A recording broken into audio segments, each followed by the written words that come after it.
Assalamualaikum warahmatullahi wabarakatuh. Selamat berjumpa dengan tutorial kimia bersama Orib.info. Dalam video ini akan dijelaskan cara menyetarakan jumlah atom atau muatan dalam persamaan reaksi redoks menggunakan metode transfer hidrogen.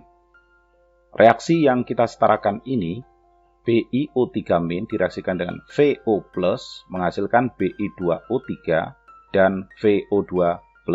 Reaksinya berlangsung dalam suasana basah. Kalau kita menggunakan metode transfer hidrogen, kita akan bagi persamaan reaksi ini menjadi dua bagian atau lebih. Untuk reaksi ini kita bagi menjadi dua saja dengan cara memasangkan spesi-spesi yang mirip tanpa harus memperhatikan O dan H.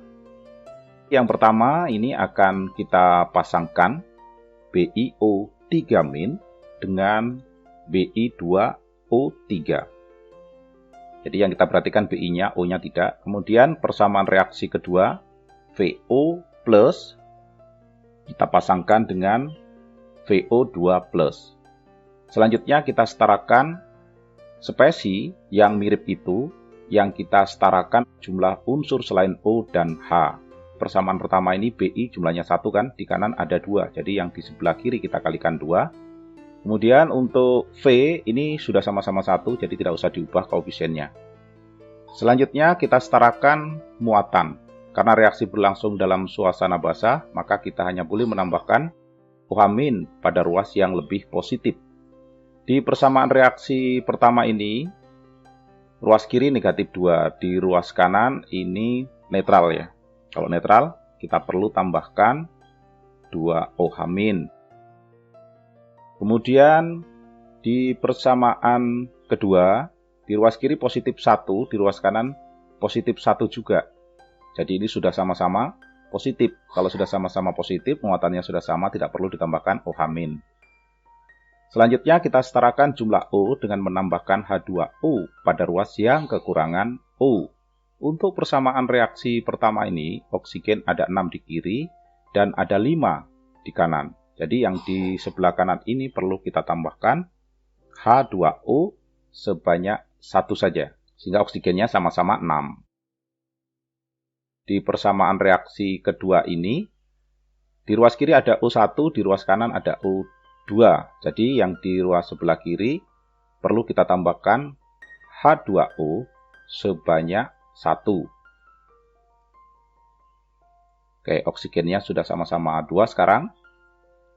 Kemudian kita setarakan jumlah H dengan cara menambahkan atom H. Atom H di sini atom H yang diapit tanda kurung siku ya, agar beda dengan H yang lain. Kita periksa di persamaan reaksi pertama, tanpa ada H di ruas kiri, kemudian di ruas kanan ini kita jumpai ada 4 atom H.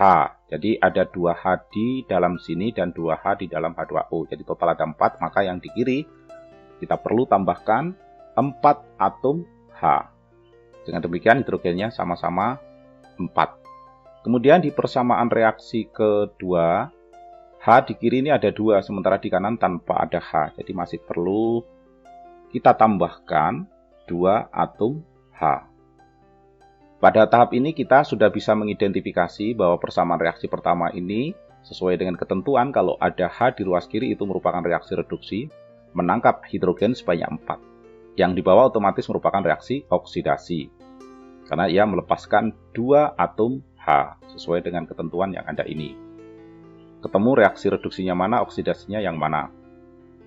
Selanjutnya, karena kita menggunakan metode transfer hidrogen, hidrogen yang dilepas dengan yang diterima ini harus sama. Faktanya kan belum, jadi yang di bawah ini perlu kita kalikan dengan 2. Harapannya hidrogen yang dilepas sama dengan yang diterima.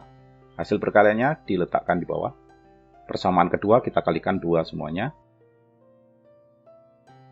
Dari hasil perkalian ini tampak terjadi transfer hidrogen sebanyak 4. 4 dilepas, 4 diterima. Ini akan ekivalen dengan transfer elektron sebanyak 4 pula. Itu kalau kita menggunakan metode setengah reaksi atau metode ion elektron. Kalau ditanya ada berapakah jumlah elektron yang terlibat dalam persamaan reaksi redoks ini, jawabannya ada 4 elektron. 4 elektron itu setara dengan 4 hidrogen yang ditransfer. Selanjutnya kita gabungkan persamaan reaksi ini. Ruas kiri kita gabung ruas kiri, ruas kanan kita gabung dengan ruas kanan.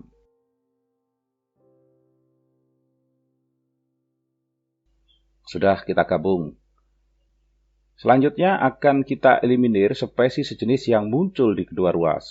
Jelas ini tadi ada 4 atom H yang diterima dan ada 4 atom H yang dilepas. Kita bisa hapus atau eliminir. Kemudian kita jumpai masih ada H2O di kiri. Ini ada 2, di kanan ada 1. Jadi yang di kiri kita kurangi 1, sisa 1. Sementara yang di kanan ini habis H2O-nya. Reaksi ini sudah setara. Itu kalau kita mengikuti tahapan-tahapan sebelumnya secara detail dan teliti. Kita tidak perlu lagi memeriksa apakah muatan dan atom-atomnya sudah setara. Tapi bila kurang yakin silahkan dicoba dihitung sendiri. Seperti inilah metode transfer hidrogen yang digunakan untuk menyetarakan persamaan reaksi redox dalam suasana basah. Cukup sekian video ini, mudah-mudahan dapat dipahami. Terima kasih sudah menyimak, sampai jumpa pada tutorial berikutnya. Wassalamualaikum warahmatullahi wabarakatuh.